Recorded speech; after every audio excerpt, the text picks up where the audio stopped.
Hi there. Today we're celebrating International Port Wine Day, so I'm taking a look at Quinta de la Rosa's 2016 vintage port. So this is a single Quinta vintage wine.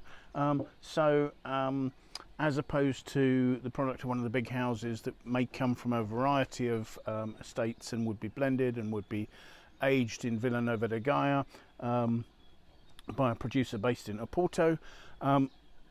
This is a wine that was produced entirely at Quinta de la Rosa, so single Quinta port, I suppose you'd describe it as. The history of Quinta de la Rosa is fairly long and quite interesting. First established in 1815 by the Fierherd family, who were a German family coming to Portugal, it was passed to the Bergqvist family by somebody called Claire Bergqvist. Evidently she was given it as a christening present, so all right for some.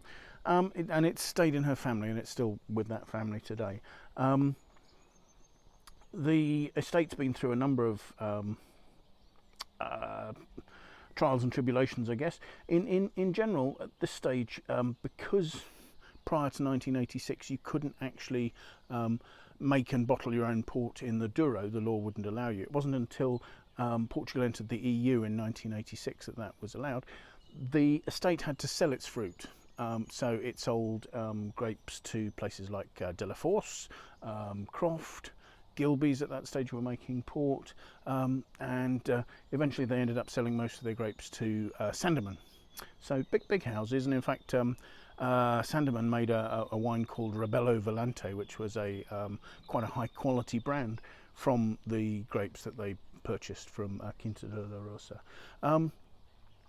But unfortunately in the 70s you get a decline going on in Portugal, which the estate got caught up in. There was a revolution in 1974, and the estate was somewhat neglected during this period. In fact, there's a record of the front of the Quinta actually falling off the facade, breaking away from the house and falling down. And because it blocked the railway line below the estate, the railway company threatened to blow the entire place up to stop it from going further.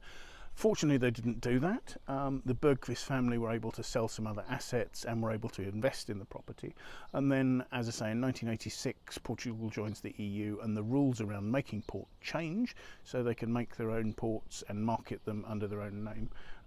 So in 1988, they make the first port, and then in 1991, they start making table wines in the Douro Valley. And there's a winemaker, David Baverstock, travelling winemaker, who was involved in making some of the first vintages of Quinta de la Rosa. So to take a look at the wine, we've got a wine that's very dark. It's a ruby red with a purple hue to it, certainly at the rim. It's not losing colour to the rim. It's quite dense. You can't see the stem of the glass through the bottom of it. When I swirl it, there are legs run down, and so that's the tannins, the solids in there, and the sugar, and also the level of alcohol, all that giving viscosity to the wine there. So to taste it, let's smell it first, shall we? To smell it, we've got a rich, ripe, I suppose it's like sort of mulberries, loganberries, that sort of slightly wild aspect. There's a little bit of pepperiness as well. Perhaps a touch of cedary oak behind everything as well, but all nicely married. Sometimes with young port you'll smell the spirit that it's been fortified with, but no, it seems integrated in this at the moment, so it's nice and rounded, certainly on the nose anyway.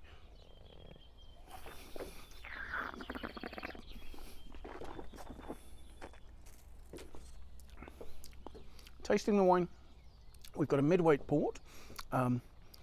Obviously it's got high alcohol, it's sweet. Most ports have about 100 grams per litre of sugar, so they'll be slightly less sweet than most Sauterne, which are normally about 100, 120. Nice fresh acidity, there's mouth-watering freshness as well, to complement the sort of slightly jammy fruit. As I say, it's not a heavy wine, it's sort of mid-weight. Structure of quite fine, slightly drying, slightly charcoaly tannins. But there's enough ripe fruit that it's not astringent. The freshness keeps the flavours quite long. Running throughout the entire thing, though, there's a sort of a slight red fruit perfume, a top note of red currant or something like that coming through, and I think that's down to the fact that alcohol-wise, this is bottled at 19.5% alcohol, and some ports will go up to 20-21%. So this just allows it to be a little bit more expressive. The fruit is nicely together. As I say, on the nose it doesn't stand out, and on the palate the alcohol doesn't stand out either, particularly as spirit. And I think the fact that you see this was actually in bottle for 2 years, sorry, in barrel for 2 years, has allowed it to soften a little more. Some vintage port will only spend a year or so in barrel, so it's a wine that's been made to be slightly more approachable young.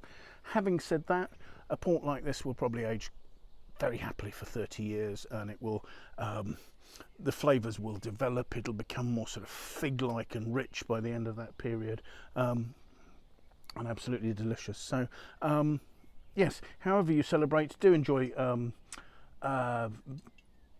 International Port Day, won't you? Thank you very much for watching. Bye now.